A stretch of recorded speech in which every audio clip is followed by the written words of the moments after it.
జగన్మోహన్ రెడ్డి గారు తన అస్తిత్వాన్ని కాపాడుకోవడం కోసం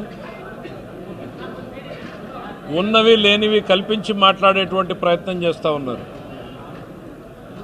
ప్రెస్ మీట్ పెట్టారంటే ఏదో ప్రభుత్వానికి 4 సలహాలు సూచనలు ఇస్తారేమో అనుకుంటే అమరావతి మీద విషం చిమ్మడానికి, జరుగుతున్నటువంటి అభివృద్ధిని అడ్డుకోవడానికి, పారిశ్రామికవేత్తలు ఈ రాష్ట్రానికి వస్తుంటే భూములు ఇస్తుంటే దాన్ని వాళ్ళని భయపెట్టడానికి, ఇక తను ఇన్వాల్వ్ అయిపోయినటువంటి లిక్కర్ మాఫియాలో వెలుగులోకి వస్తున్నటువంటి నిజాలను కప్పిపుచ్చడానికి ఈరోజు ప్రజల దృష్టిని మరల్చేందుకు ప్రెస్ మీట్ పెట్టినట్టుగా కనపడతా ఉంది. ఆయన మొదటి నుంచి చివరి దాకా ఏం మాట్లాడాడు? రాష్ట్రంలో లా అండ్ ఆర్డర్ లేదు. లా అండ్ ఆర్డర్ గురించి జగన్మోహన్ రెడ్డి గారు మాట్లాడితే ఎట్లండి? ఈ దేశం కాదు ప్రపంచం మొత్తం కూడా కొత్తగా తెలుసుకుంటా ఉంది. ప్రజలు మీకు 11 స్థానాలు ఎందుకు దించారు అనంటే రాష్ట్రంలో గతంలో లా అండ్ ఆర్డరు మీ పాలనలో లేనందువల్లనే మిమ్మల్ని 11 స్థానాలకు దించారు. స్కాముల గురించి మాట్లాడుతున్నారు. లిక్కర్లో ఏదో జరిగింది అని. ఇవాళ ఉన్నటువంటి లిక్కర్ పాలసీ ఎప్పుడు పెట్టింది? ఎప్పుడో 40-50 సంవత్సరాల క్రితం. ఇంకా ముందుకు పోతే ఇంకా ఒక 60-70 సంవత్సరాల నుంచి వస్తున్నటువంటి పాలసీ. ఓపెన్ ఆక్షన్ టెండర్ పెట్టి ఎవరైనా పాడుకోండి అనేటువంటిది. అందులో ఏం తప్పు కనపడింది జగన్మోహన్ రెడ్డి గారు మీకు? ఈ పాలసీ ఎప్పుడు? మీ నాన్నగారి టైంలో కూడా ఇదే పాలసీ కదా ఉన్నింది. అప్పుడు కనపడలేదా మీకేమన్నా లోటుపాట్లు? అదే పాలసీ కంటిన్యూతా వస్తూ ఉంది. ఈరోజు రాష్ట్రంలో కొత్త బ్రాండ్లు ఏం లేవే. ప్రజలు కోరుకున్నటువంటి బ్రాండ్లు ఇవాళ అమ్ముతున్నారు. అది కూడా పాలసీ ప్రకారం. మీ గతంలో ఎన్ని అమ్మకాలు జరిగాయో దాని మీద 1% 2% పెంచిస్తారు తప్ప భూమ్లు, జూమ్లు, ప్రెసిడెంట్ మెడల్లు, ప్రజలకు ఆరోగ్యానికి హానికరమైనటువంటి బ్రాండ్లు రావు. ఇక ఇసుకలో స్కామ్ జరిగిందని ఏదో పెద్ద ఫోటో చూపిస్తున్నారు. ఈ రాష్ట్ర ప్రజానీకానికి ఈ ఉచితంగా ఇసుకని తోలుకోమని చెప్పినటువంటిది మా ప్రభుత్వం. మీకు గ్రామ స్థాయి నాయకుడు, మండల స్థాయి నాయకుడు, జిల్లా నాయకుడి దగ్గర నుంచి మొదలుకొని తాడేపల్లి వరకు కప్పం కట్టి ఇసుకను తోలుకోవాల్సినటువంటి పరిస్థితి మీ ప్రభుత్వంలో ఉంది. స్కాము ఎవరి పాలనలో జరిగింది జగన్మోహన్ రెడ్డి గారు? లిక్కర్లో మీ పాలనలోనే జరిగింది. శాండ్లో మీ పాలనలోనే జరిగింది. ఇవాళ ఎందుకు క్వాడ్జీ సిలికా అంటున్నారు? క్వాడ్జీ సిలికా ఏమైంది ఈరోజు? మీరు కాదా యథేచ్ఛగా దోపిడీ చేసింది? ఎక్కడైనా అక్రమ పర్మిట్లు జరుగుతూ ఉన్నాయా? మా దగ్గర పర్మిట్ ప్రకారమే మైనింగ్ చేసుకునే విధంగా ప్రవేశపెట్టాం. ఈరోజు మీరేం చేశారు? ఈ దేన్ని వదిలారు మీరు? వైన్, మైన్, ల్యాండ్, శాండ్, ఈ 4 స్కామ్లు మీ ప్రభుత్వంలో నుంచి వచ్చినవే కదా. లిక్కర్ స్కామ్లో వెలుగులోకి వస్తూ ఉంటే అప్పుడేమో గాలి జనార్దన్ రెడ్డి ఎవరో నాకేం సంబంధం, నాకేంటి తెలుసు అన్నారు. ఇప్పుడు రాజ్ కసరెడ్డిని నాకేం సంబంధం అంటారు రేపు.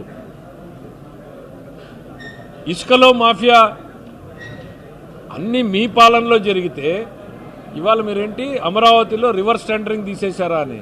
రివర్స్ టెండరింగ్ చేసి మీరు సాధించింది ఏందయ్యా? పోలవరం ఖర్చును డబుల్ చేశారు మీరు. డబుల్ కాదు, 3 అయిపోయింది మీరు చేసినటువంటి రివర్స్ టెండరింగ్ పాపానికి. పోలవరం మీద దానికి 3 పెట్టాల్సి వస్తూ ఉంది. అది మీరు సాధించినటువంటిది.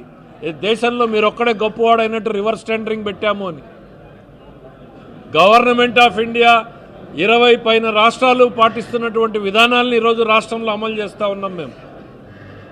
ట్రాన్స్పరెంట్ మెకానిజం ఉంది. దాంట్లో మీకు తప్పులు కనపడుతూ ఉన్నాయి. బహుశా మీకు ఎక్కడో భయం చుట్టుముట్టి ఈ మాటలన్నింటినీ మాట్లాడుతున్నారు. భయపడే వాళ్ళందరూ నా చుట్టూ చేరండి అని ఒక నమ్మకాన్ని కల్పించేటువంటి ప్రయత్నం చేస్తూ ఉన్నారు. వెలుగులోకి వస్తున్నాయి ఒక్కొక్క వైపు. ల్యాండ్లో కూడా మీరేం చేశారు?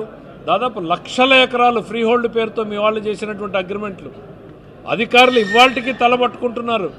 రికార్డు లేకుండా ఇచ్చినటువంటి 3 లక్షల ఎకరాలు, 3.5 లక్షల ఎకరాలకి ఎటువంటి రికార్డులు లేకుండా, ఏ ఆధారము లేకుండా మీరు ఫ్రీ హోల్డ్ చేసేశారు. వాస్తవం కాదా ఇది? ఎవరి చేతుల్లో ఉన్నాయి ఈ 3.5 లక్షల ఎకరాలు?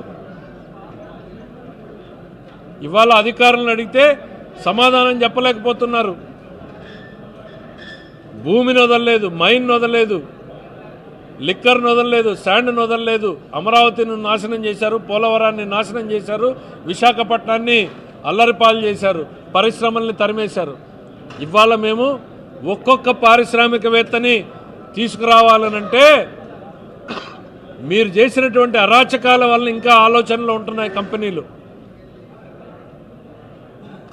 గతంలో మీరు చేసినటువంటి అరాచకాలకు ఇప్పటికీ కూడా ప్రైవేటు పరిశ్రమలు ఏం చేశారు? మీరు అమర్ రాజాని తరిమేసింది మీరు కాదా? ఇక్కడ జాకీని తరిమేసింది మీరు కాదా? కియాని బెదిరించింది మీరు కాదా? ఆర్సిలర్ మిట్టల్ ఇవాళ ఎందుకు వచ్చింది? పక్కనున్న ఒరిస్సా రాష్ట్రం 3 సంవత్సరాల పాటు వాళ్ళు అడిగింది చేయలేకపోతే కేవలం లోకేష్ గారు 1-2 మీటింగుల్లో క్లోజ్ చేస్తే చంద్రబాబు గారు ఒక మీటింగ్లో వాళ్ళకి ల్యాండ్ అలాట్మెంట్ చేసినటువంటి పరిస్థితి. 2 లక్షల కోట్ల పెట్టుబడులు. నిన్నటికి నిన్న మా అనంతపురం జిల్లాలో 22,000 కోట్ల పెట్టుబడులు. ఇవన్నీ ఎవరి కోసం? ఈ రాష్ట్రంలో యువకుల కోసం, రాష్ట్రంలో సంపద సృష్టి కోసం, రాష్ట్ర సంపద సృష్టి కోసం, రాష్ట్ర యువకుల కోసం మేము పనిచేస్తూ ఉంటే మీ సొంత ఆదాయాల్ని పెంచుకోవడం కోసం మీరు పనిచేశారు, మీ వాళ్ళు బాగు పనిచేయడం కోసం మీరు పనిచేశారు. జగన్మోహన్ రెడ్డి గారు మీరు మాట్లాడినటువంటి ప్రతి మాటకి ఆధారాలతో సహా మీకు రిప్లైలు ఉంటాయనేటువంటిది చెప్తున్నాం. ఇంకా ఏంటి? అప్పులు చంద్రబాబు నాయుడు చేసేశాడు, సంవత్సరంలోనే విపరీతంగా చేశాడు. ఎందుకు చేశారండి చంద్రబాబు నాయుడు గారు? మేమేమన్నా తినటానికి చేశామా అప్పులు? మీ 5 ఏళ్ల పాలనలో 10 లక్షలకు పైగా కోట్లకు చేరిపోయినటువంటి అప్పులు, 9,74,000 కోట్ల రూపాయల అప్పులు, 1,50,000 కోట్లకు చేరినటువంటి పెండింగ్ బకాయిలు, మీరు చెల్లించాల్సినటువంటి బకాయిలు, అప్పులు, వడ్డీలు, ఉద్యోగులకు ఇవ్వాల్సినటువంటివి, మందులకు ఇవ్వాల్సినటువంటివి, చిన్నపిల్లలకు పౌష్టికాహారం చిక్కీల డబ్బుల్ని కూడా పెండింగ్ పెట్టారు, మధ్యాహ్న భోజనాన్ని పెండింగ్ పెట్టారు, ఆరోగ్యశ్రీ పెండింగ్ పెట్టారు, మెడిసిన్ బిల్స్ పెండింగ్ పెట్టారు. ఇవన్నీ ఎవరు తీరుస్తున్నారు జగన్మోహన్ రెడ్డి గారు? 94 కేంద్ర ప్రభుత్వ పథకాలని మీరు ఆపేసిపోతే ఇవాళ 1,000 కోట్ల రూపాయలని మేము కేంద్ర ప్రభుత్వానికి కట్టి 74 కేంద్ర ప్రభుత్వ పథకాలని రివైవ్ చేశాం. మేము ఇవాళ అప్పులు చేస్తున్నామంటే మీరు చేసినటువంటి అప్పులు తీర్చడానికి, దాని మీద వడ్డీలు కట్టడానికే మేము అప్పులు చేయాల్సినటువంటి పరిస్థితులకి రాష్ట్రాన్ని నెట్టేశారు. ఆర్థిక విధ్వంసం చేశారు రాష్ట్రంలో. ఇవాళ మీరు అప్పుల గురించి, ఎకానమీ గ్రోత్ గురించి మాట్లాడుతున్నారు. ఈ రాష్ట్రానికి వచ్చినటువంటి శాపం, పాపం మీ పాలన అనేటువంటిది సందర్భంగా తెలియజేస్తా ఉన్నాం. Thank you.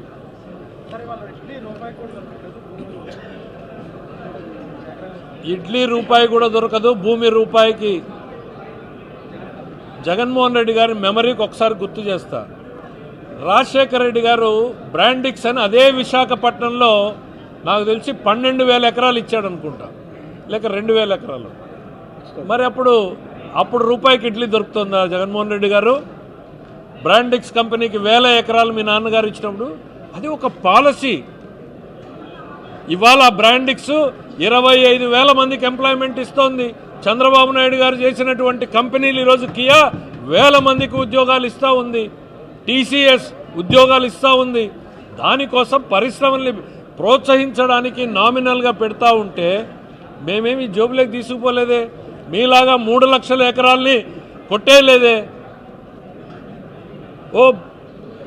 దేశంలోనే ప్రఖ్యాతి పొందినటువంటి సంస్థకి ఇక్కడ పెట్టుబడులు పెట్టడానికి ప్రోత్సాహాలు ఇస్తున్నాం. మీరేం చేశారు? 9,600 కోట్ల రూపాయల ఇండస్ట్రియల్ ఇన్సెంటివ్స్ బకాయిలు పెండింగ్లో ఉన్నాయి. ఏ పరిశ్రమలు వచ్చి పెడతారండి? మీకు ఇస్తాం డబ్బులు, సబ్సిడీలు ఇస్తాం రండి అని పిలిచి ప్రభుత్వాలు పెడితే వాళ్ళకి 9,600 కోట్ల బకాయిలు ఉన్నాయి. ఏ పరిశ్రమలు వస్తాయి? పరిశ్రమలు రావాలంటే కాంపిటేటివ్ వరల్డ్ ఇది.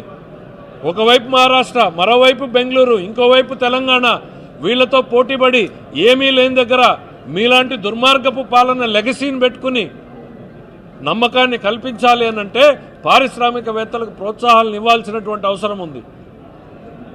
కంపెనీల్ని తీసుకురావడానికి మేము అన్ని రకాలుగా శ్రమ పడతా ఉంటే మీరు అప్పుడప్పుడు ఇట్లా తెర మీదకి వస్తే ఆ కంపెనీలు భయపడతాయి. జగన్మోహన్ రెడ్డి గారు, ఈ రాష్ట్ర ప్రజలకు కూడా మళ్ళీ మీరు చేసినటువంటివన్నీ గుర్తుకొస్తాయి.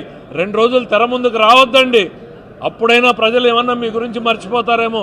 మీరు తెర ముందుకు వస్తే మీ అక్రమ పాలనలు గుర్తుకొస్తాయి, మీ అవినీతి గుర్తుకొస్తుంది, మీ ఇసుక దోపిడీ గుర్తుకొస్తుంది, మీ లిక్కర్ దోపిడీ గుర్తుకొస్తుంది, మీ భూ కబ్జాలు గుర్తుకొస్తాయి, మీ అనుచరులు చేసినటువంటి దాడులు గుర్తుకొస్తాయి, మీ లా అండ్ ఆర్డర్లో మీరు చేసినటువంటి అక్రమ అరెస్టులు గుర్తుకొస్తాయి.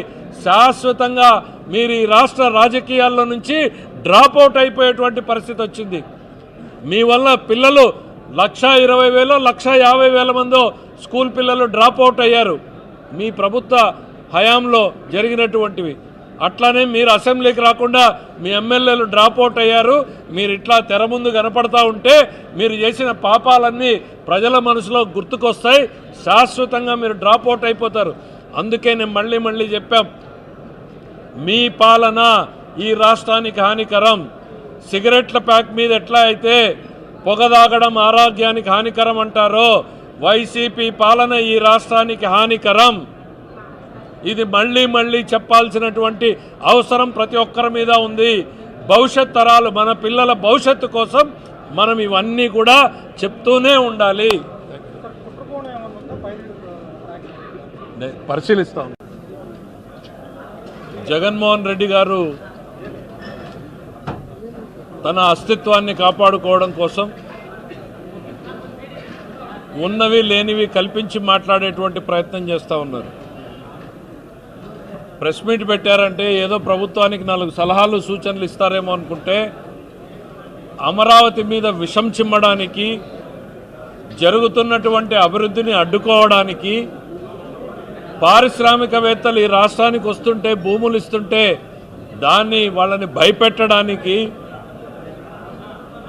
ఇక తను ఇన్వాల్వ్ అయిపోయినటువంటి లిక్కర్ మాఫియాలో వెలుగులోకి వస్తున్నటువంటి నిజాలను కప్పిపుచ్చడానికి ఈరోజు ప్రజల దృష్టిని మరల్చేందుకు ప్రెస్ మీట్ పెట్టినట్టుగా కనపడతా ఉంది. ఆయన మొదటి నుంచి చివరి దాకా ఏం మాట్లాడాడు? రాష్ట్రంలో లా అండ్ ఆర్డర్ లేదు. లా అండ్ ఆర్డర్ గురించి జగన్మోహన్ రెడ్డి గారు మాట్లాడితే ఎట్లండి? ఈ దేశం కాదు, ప్రపంచం మొత్తం కూడా కొత్తగా తెలుసుకుంటా ఉంది. ప్రజలు మీకు 11 స్థానాలు ఎందుకు దించారు అనంటే, రాష్ట్రంలో గతంలో లా అండ్ ఆర్డరు మీ పాలనలో లేనందువల్లనే మిమ్మల్ని 11 స్థానాలకు దించారు. స్కాముల గురించి మాట్లాడుతున్నారు, లిక్కర్లో ఏదో జరిగింది అని. ఇవాళ ఉన్నటువంటి లిక్కర్ పాలసీ ఎప్పుడు పెట్టింది? ఎప్పుడో 40-50 సంవత్సరాల క్రితం. ఇంకా ముందుకు పోతే ఇంకా ఒక 60-70 సంవత్సరాల నుంచి వస్తున్నటువంటి పాలసీ. ఓపెన్ ఆక్షన్ టెండర్ పెట్టి ఎవరైనా పాడుకోండి అనేటువంటిది. అందులో ఏం తప్పు కనపడింది జగన్మోహన్ రెడ్డి గారు మీకు? ఈ పాలసీ ఎప్పుడు? మీ నాన్నగారి టైంలో కూడా ఇదే పాలసీ కదా ఉన్నింది. అప్పుడు కనపడలేదా మీకేమన్నా లోటుపాట్లు? అదే పాలసీ కంటిన్యూతా వస్తూ ఉంది. ఈరోజు రాష్ట్రంలో కొత్త బ్రాండ్లు ఏం లేవే. ప్రజలు కోరుకున్నటువంటి బ్రాండ్లు ఇవాళ అమ్ముతున్నారు. అది కూడా పాలసీ ప్రకారం. మీ గతంలో ఎన్ని అమ్మకాలు జరిగాయో దాని మీద 1% 2% పెంచిస్తారు తప్ప భూమ్లు, జూమ్లు, ప్రెసిడెంట్ మెడల్లు, ప్రజలకు ఆరోగ్యానికి హానికరమైనటువంటి బ్రాండ్లు రావు. ఇక ఇసుకలో స్కామ్ జరిగిందని ఏదో పెద్ద ఫోటో చూపిస్తున్నారు. ఈ రాష్ట్ర ప్రజానీకానికి ఈ ఉచితంగా ఇసుకని తోలుకోమని చెప్పినటువంటిది మా ప్రభుత్వం. మీకు గ్రామ స్థాయి నాయకుడు, మండల స్థాయి నాయకుడు, జిల్లా నాయకుడి దగ్గర నుంచి మొదలుకొని తాడేపల్లి వరకు కప్పం కట్టి ఇసుకను తోలుకోవాల్సినటువంటి పరిస్థితి మీ ప్రభుత్వంలో ఉంది. స్కాము ఎవరి పాలనలో జరిగింది జగన్మోహన్ రెడ్డి గారు? లిక్కర్లో మీ పాలనలోనే జరిగింది, శాండ్లో మీ పాలనలోనే జరిగింది. ఇవాళ ఎందుకు క్వాడ్జీ సిలికా అంటున్నారు? క్వాడ్జీ సిలికా ఏమైంది ఈరోజు? మీరు కాదా యథేచ్ఛగా దోపిడీ చేసింది? ఎక్కడైనా అక్రమ పర్మిట్లు జరుగుతూ ఉన్నాయా? మా దగ్గర పర్మిట్ ప్రకారమే మైనింగ్ చేసుకునే విధంగా ప్రవేశపెట్టాం. ఈరోజు మీరేం చేశారు?